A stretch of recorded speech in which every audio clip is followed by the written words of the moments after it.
सवाल कयो आहे सज्जादुर रहमान नोहड़ियो कर्मी कादरी। उहो त चए त माण्हू निमाज़ पढ़े पियो, निमाज़ जे विच में वज़ू टुटी पए त निमाज़ पूरी करे पढ़े या निमाज़ खे उते ई टोड़े छॾे। बिस्मिल्लाहिर रहमानिर रहीम। जेकॾहिं दौरान निमाज़ कंहिंजो वज़ू टुटी पए त उहो वज़ू करे उतां ई निमाज़ शुरू करे सघे थो। इन जी शरीयत में इजाज़त आहे। इन खे शरीयत जे इस्तिलाह में बिना चइबो आहे।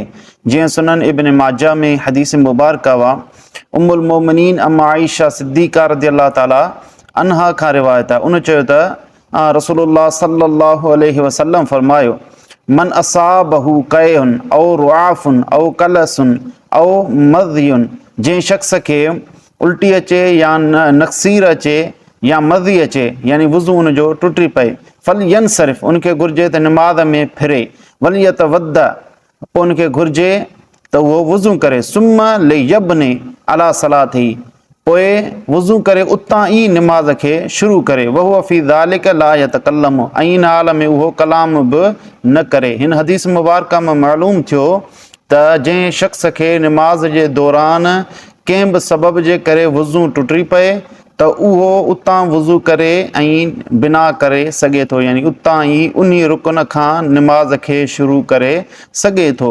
पर इन जा तक़रीबन 12 शर्त आहिनि। हिन दौर में उन शराइत खां अवाम नास नावाक़िफ़ आहे। इन करे बहितर इहो आहे त निमाज़ खे टोड़े वज़ू करे वरी शुरू खां निमाज़ जी शुरूआत करे। जीअं अल इख्तियार लि तअलील मुख्तार में आहे, वन सबक़हुल हदसो तवद्दअ व बना, जंहिं शख़्स खे निमाज़ जे दौरान वज़ू टुटी पए त उहो वज़ू कंदो ऐं बिना कंदो, बिना यानी उतां ई शुरू कंदो।